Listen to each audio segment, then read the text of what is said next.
Chapter 7, from Fundamentals, Timby, the Nurse-Client Relationship.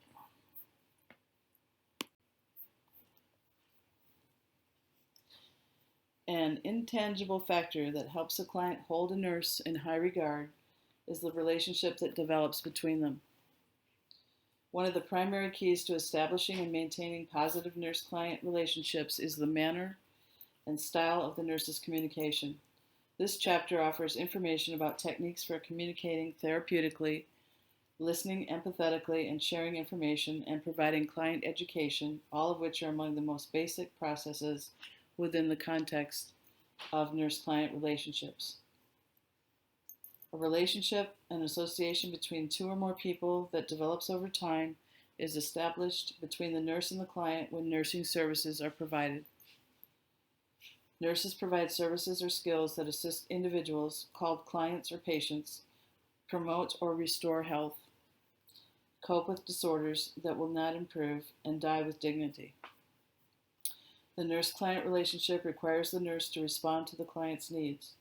The National Council of State Boards of Nursing, which develops the National Council Examination Practical Nurse, NCLEX-PN, designates 4 categories of client needs as the structure for the test plan. 1. Safe and effective care environment. 2. Health promotion and maintenance. 3. Psychosocial integrity. And 4. Physiologic integrity. These 4 categories apply to all areas of nursing practices, regardless of the stage in the client's life or the setting for healthcare delivery. To meet these clients' needs, nurses perform 4 basic roles: caregiver, educator, collaborator, and delegator.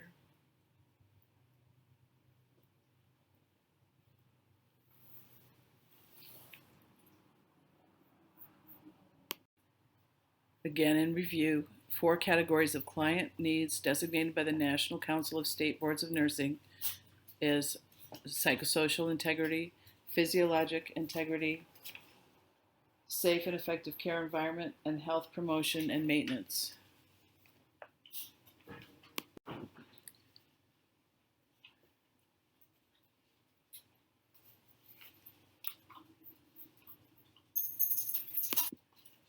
The nurse's caregiver. A caregiver is one who performs health-related activities that a sick person cannot perform independently.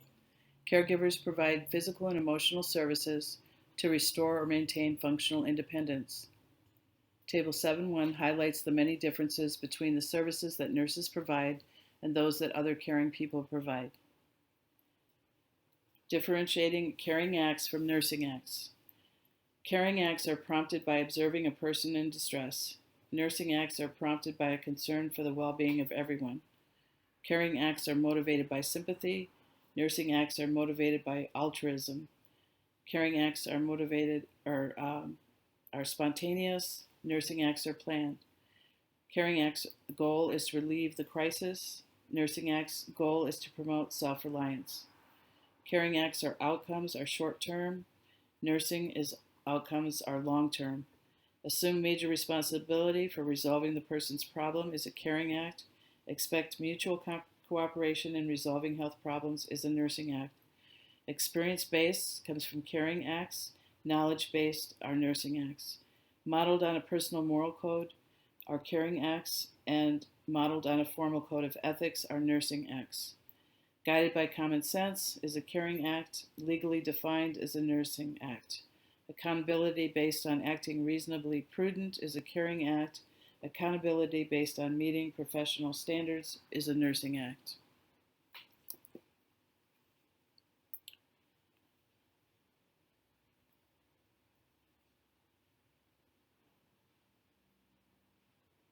Although the traditional nursing role is associated with physical care, it also involves developing close emotional relationships. The contemporary caregiving role incorporates an understanding that illness and injury cause feelings of insecurity that may threaten a person's ability to cope. Nurses use empathy and intuitive awareness of what a client is experiencing to perceive the client's emotional state and need for support. Empathy helps nurses become effective at providing for the client's needs while remaining compassionately detached.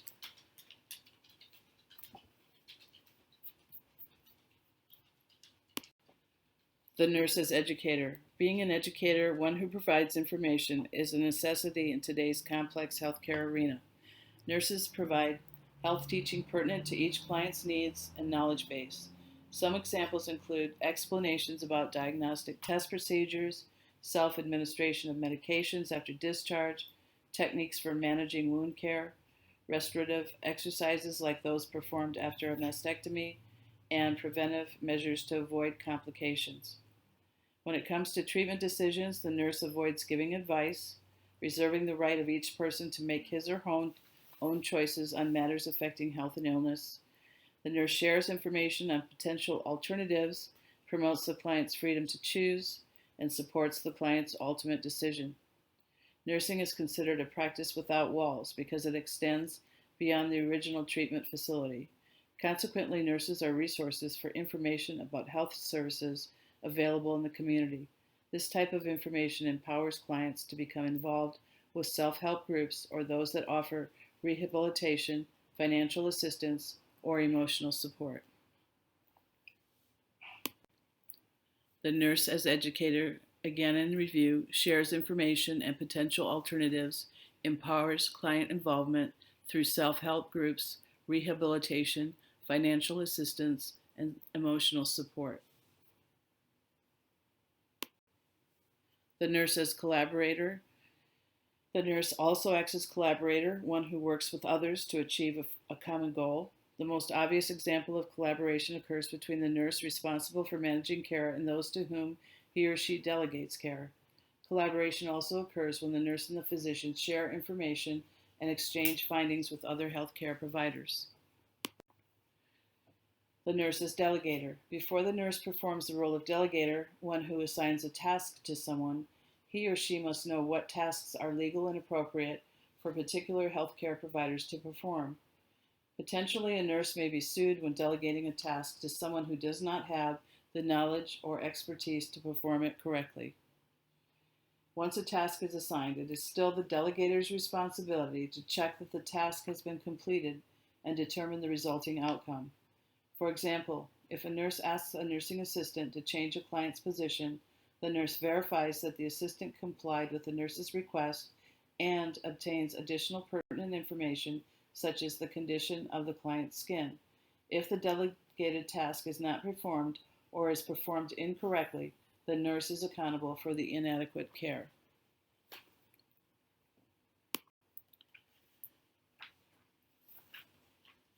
The therapeutic nurse-client relationship. The nurse-client relationship also can be called a therapeutic relationship because the desired outcome of the association is almost always moving toward improving health. A therapeutic relationship differs from social relationships. A therapeutic relationship is client-centered with a focus on goal achievement. It is also time-limited. The relationship ends when the goals are achieved. The relationship between nurses and clients has changed. In the past, the role of a sick person was passive.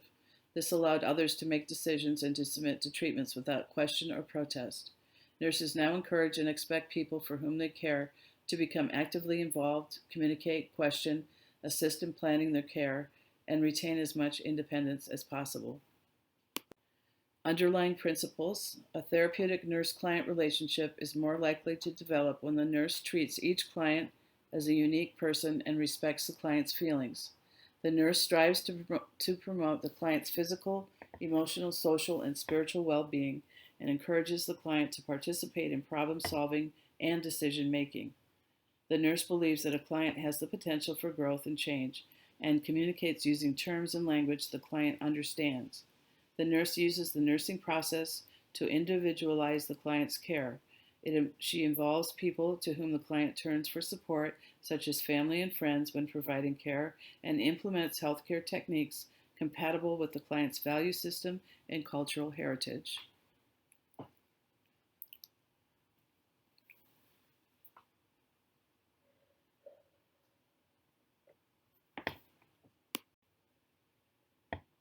In review, the nurse accepts the client's potential for growth and change, communicates using understood terms and language, incorporates clients' support systems, and implements compatible healthcare techniques, clients that ally with the client's values and respects and involves their culture.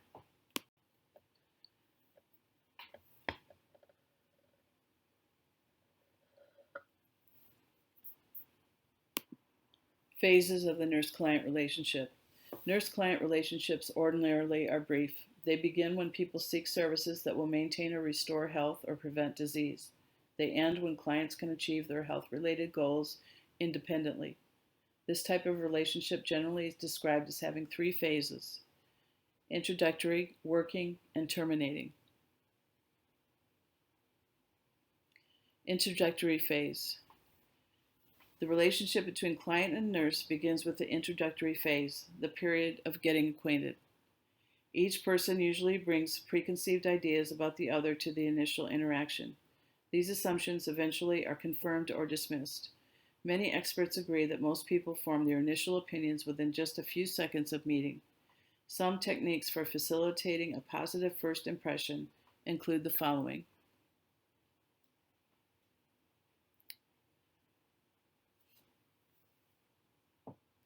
Dressing appropriately, being well groomed, smiling, making eye contact, greeting with a handshake, projecting confidence, and avoiding offensive personal odors such as the smell of cigarette smoke or strong scents of perfume or cologne.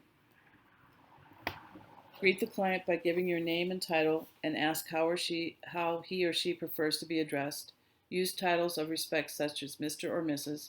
Avoid using familiar or patronizing terms such as dear, sweetie, or honey. After the initial formalities, the client initiates the relationship by identifying one or more health problems for which he or she is seeking help. It is important for the nurse to demonstrate courtesy, active listening, empathy, competency, and appropriate communication skills to ensure that the relationship begins on a positive note.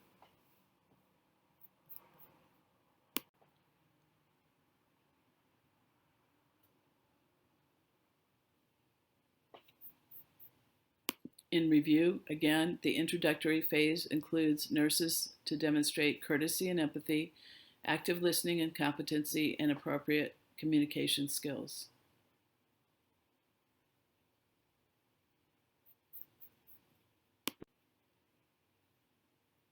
The working phase is the period during which tasks are performed, involves mutually planning the client's care and implementing the plan. Both the nurse and the client participate. Each shares in performing these tasks that lead to the desired outcomes mutually identified by the client and the nurse. During the working phase, the nurse tries not to retard the client's independence. Doing too much is as harmful as doing too little. Gerontologic considerations. Promote an older adult's control over decisions as much as possible by including him or her in discussions. Terminating phase. The nurse-client relationship is self-limiting. The terminating phase is the period when the relationship comes to an end, occurs when the nurse and client agree that the client's immediate health problems have improved. A caring attitude and compassion help facilitate the client's transition of care to other healthcare services or to independent living.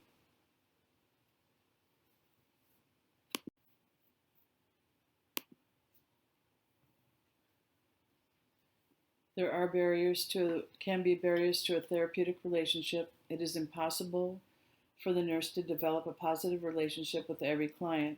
Box 7.2 lists examples of behaviors that are likely to interfere. The best approach is to treat the clients in the manner one would like to be treated. In box 7.2, barriers to a nurse-client relationship: appearing unkempt, long hair that dangles on or over the client during care, offensive body or breath odor, wrinkled or soiled uniform, dirty shoes, failing to identify oneself verbally and with a name tag, mispronouncing or avoiding the client's name, using the client's first name without permission, showing disinterest in the client's personal history and life experiences, sharing personal or work-related problems with the client or with staff in the client's presence, using crude or distasteful language, revealing confidential information or gossip about other clients, staff, or people commonly known, focusing on nursing tasks rather than the client's responses, being inattentive to the client's requests for food, pain relief, assistance with toileting or bathing, abandoning the client at stressful or emotional times, failing to keep promises such as consulting with the physician about a current need or request, and going on a break or to lunch without keeping the client informed and identifying who has been delegated for the client's care during the temporary absence. Communication. Communication is an exchange of information, involves both sending and receiving messages between two or more people, followed by feedback indicating that the information was understood or requires further clarification. Communication takes place simultaneously on a verbal and nonverbal level, with the nonverbal level representing the stronger component in any interaction. Because no relationship can exist without verbal and nonverbal communication, nurses develop skills that enhance their therapeutic interactions with clients. Verbal communication. Verbal communication is communication that uses words, includes speaking, reading, and writing. Both the nurse and the client use verbal communication to gather facts. They also use it to instruct, clarify, and exchange ideas. Many factors affect the ability to communicate by speech or in writing. Examples include 1. Attention and concentration, 2. Language compatibility, 3. Verbal skills, 4. Hearing and visual acuity, 5. Motor functions involving the throat, tongue, and teeth, 6. Sensory distractions, 7. Interpersonal attitudes, 8. Literacy, and 9. Cultural similarities. The nurse promotes the factors that enhance the communication of verbal contact and controls or eliminates those that interfere with the accurate perception of expressed ideas. In review, verbal communication, factors, affect ability to communicate, continued, language compatibility and verbal skills, hearing and visual acuity, motor functions involving the throat, tongue, and teeth. Also, factors that include sensory distractions, interpersonal attitudes, literacy, and cultural similarities. Verbal communication. The nurse promotes factors enhancing communication, eliminates those interfering with expressed idea clarity. Therapeutic verbal communication. Communication can take place on a social or therapeutic level. Social communication is superficial. It includes common courtesies and exchanges about general topics. Therapeutic verbal communication using words and gestures to accomplish a particular objective is extremely important, especially when the nurse is exploring problems with the client or encouraging expression of feelings. Techniques that the nurse may find helpful are described in Table 7.2 on page 98. The nurse must never assume that a quiet, uncommunicative client is problem-free or understands everything. It is never appropriate to probe and pry. Rather, it may be advantageous to wait and be patient. It is not unusual for reticent clients to share their feelings and concerns after they conclude that the nurse is sincere and trustworthy. Nurses must approach vocal and/or emotional clients delicately. When clients are angry or crying, the best nursing response is to remain non-judgmental, allow them to express their emotions, and return later with a follow-up regarding their legitimate complaints. Allowing clients to display their feelings without fear of retaliation or censure contributes to a therapeutic relationship. Although nurses often have the best intentions of interacting therapeutically with clients, some fall into traps that block or hinder communication. Table 7.3 lists common examples of non-therapeutic communication.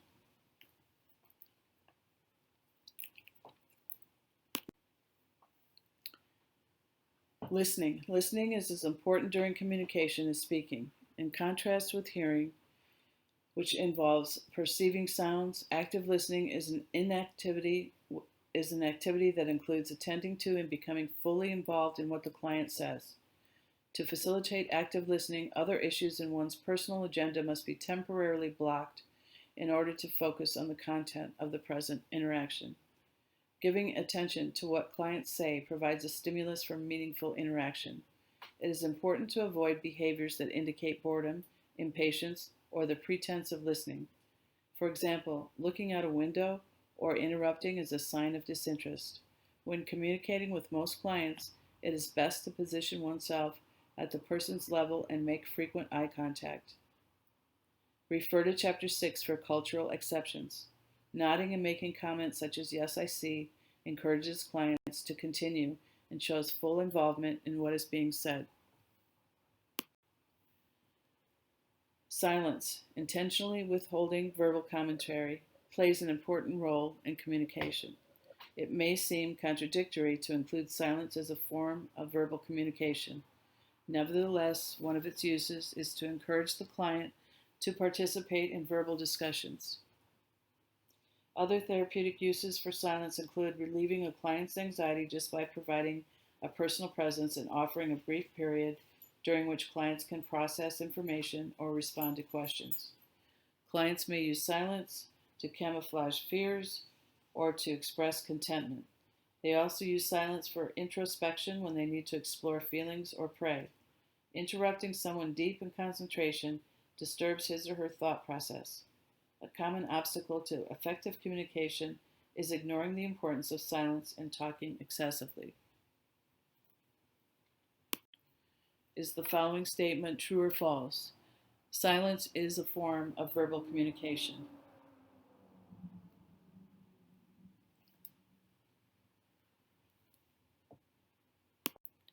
The answer is true. Silence is a form of verbal communication.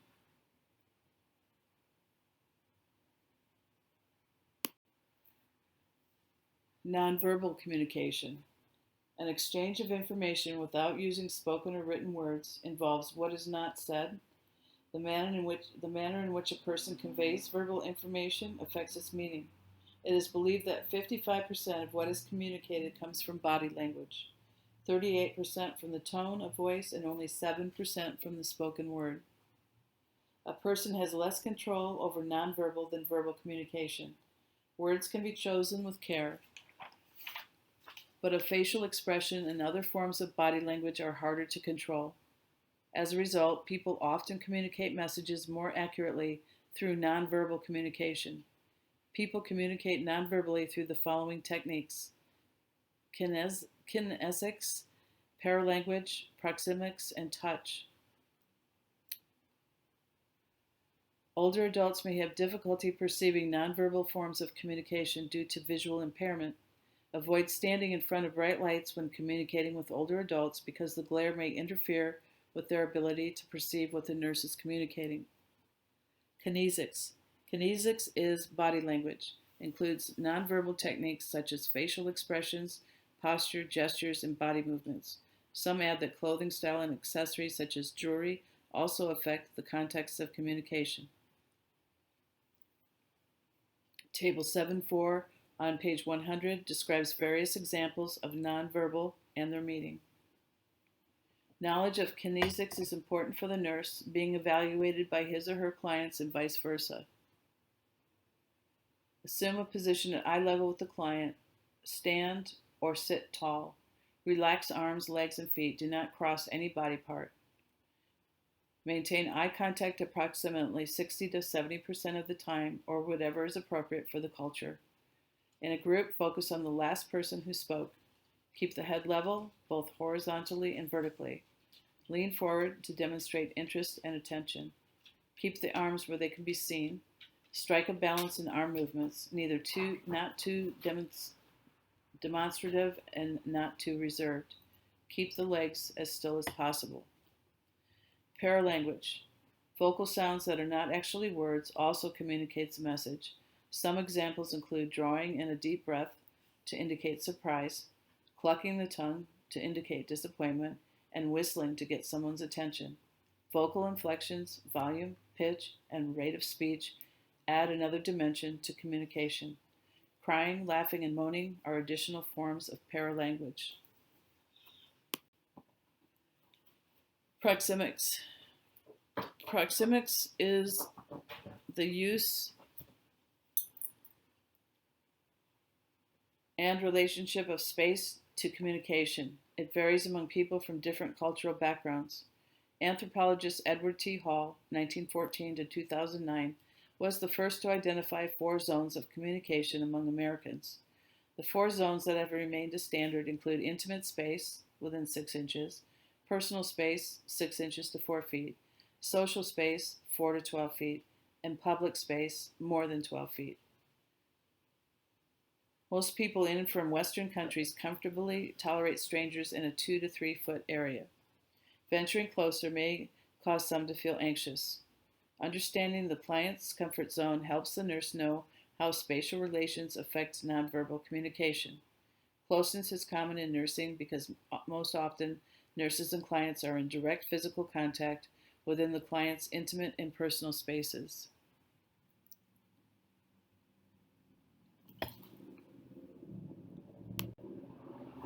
Which of the following defines personal space in proxemics? 4 to 12 feet, 6 inches to 4 feet, within 6 inches, or more than 12 feet?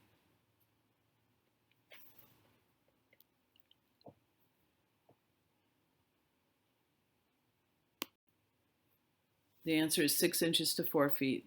According to the 4 zones in proxemics, personal space is defined as 6 inches to 4 feet. Social space is indicated by 4 to 12. Intimate space is within 6 inches, and public space is more than 12 feet.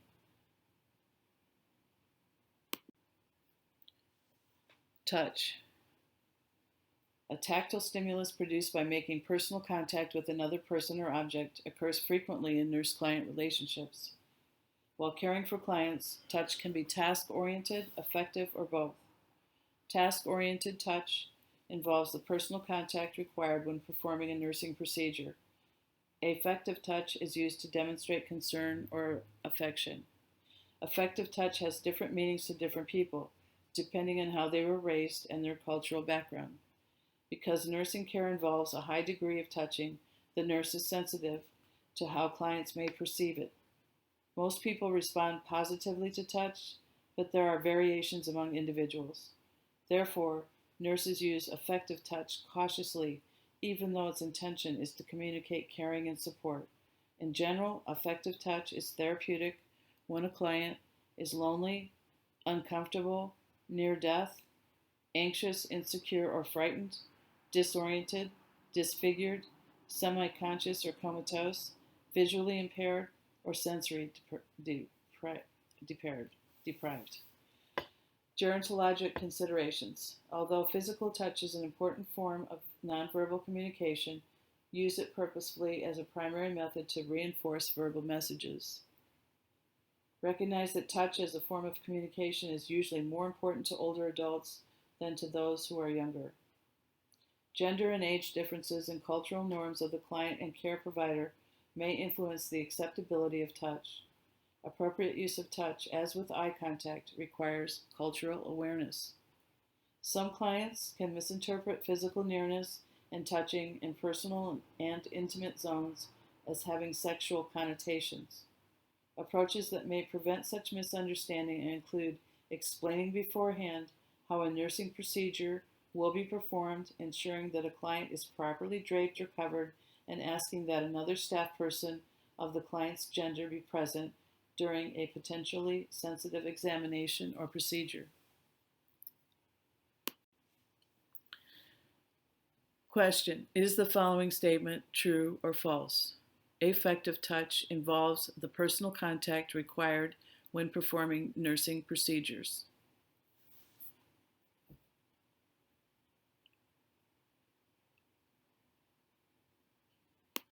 False. Affective touch is used to demonstrate concern or affection.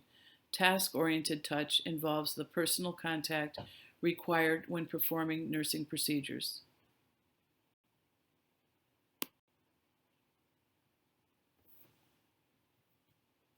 Although physical touch is an important form of nonverbal communication, use it purposefully as a primary method to reinforce verbal messages. Recognize that touch as a form of communication is usually more important to older adults than to those who are younger. Gender and age differences and cultural norms of the client and care provider may influence The acceptability of touch. Appropriate use of touch, as with eye contact, requires cultural awareness. Demonstrate respect for older clients to establish a trusting relationship. Avoid quick and presumptuous approach. Initially greet the client by giving your name and title, and use an appropriate use of touch.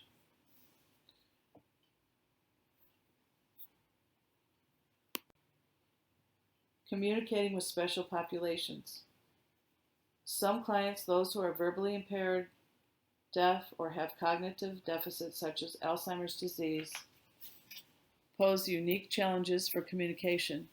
Nurses and other healthcare providers must find ways to help these clients effectively communicate their health problems and needs, give informed consent, and understand health practices that will have an impact on their recovery or health maintenance. Regardless of the obstacles, the Joint Commission is adamant that healthcare providers facilitate communication with all clients.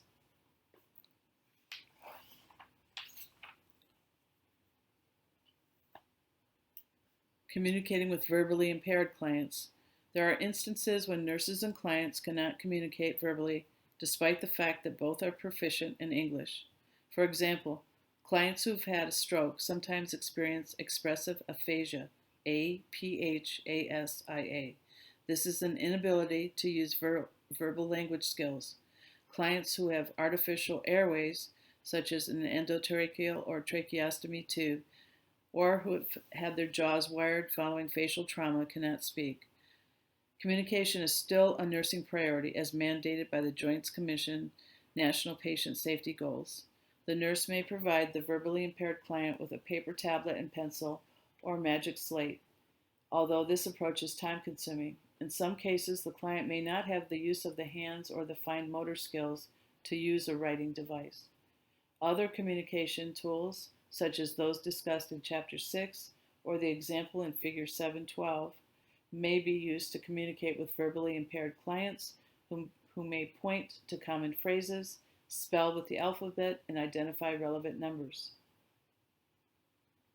Communicating with deaf clients. A person who is deaf is unable to hear well enough to process spoken information, whereas a person who is hard of hearing has impaired hearing but is still able to perceive what is being said verbally when spoken at a louder level. If a deaf client can read and write, writing can facilitate communication. However, written communication may not be useful for all clients. Many deaf clients, especially those who were born deaf or lost their hearing at a very early age, may have learned to lip read and use American Sign Language, which uses signs made by hand movements and finger spelling, an alphabetical substitute for words that have no sign. However, not all healthcare agencies will have someone available who is proficient at ASL. To overcome this barrier, some hospitals use a webcam, a video camera that allows two-way viewing via computerized connection. The webcam facilitates video interpreting in which a person skilled in ASL communicates with the deaf client in the presence of the nurse. Communicating with clients with Alzheimer's. Alzheimer's disease is a progressive, deteriorating brain disorder. Its onset is insidious with symptoms that may develop slowly over years.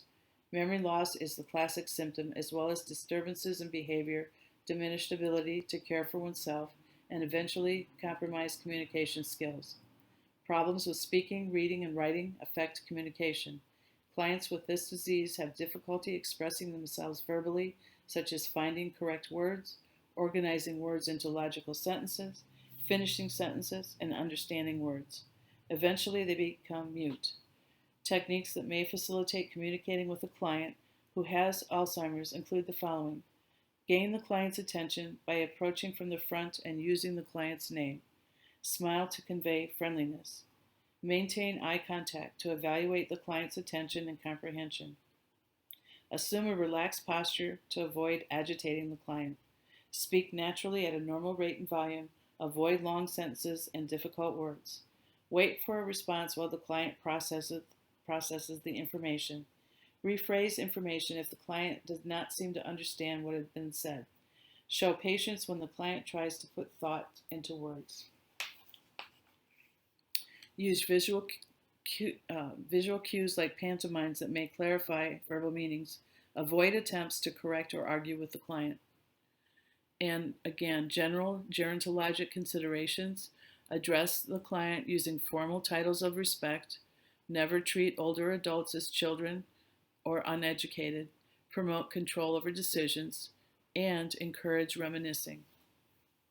This is the end of the slideshow.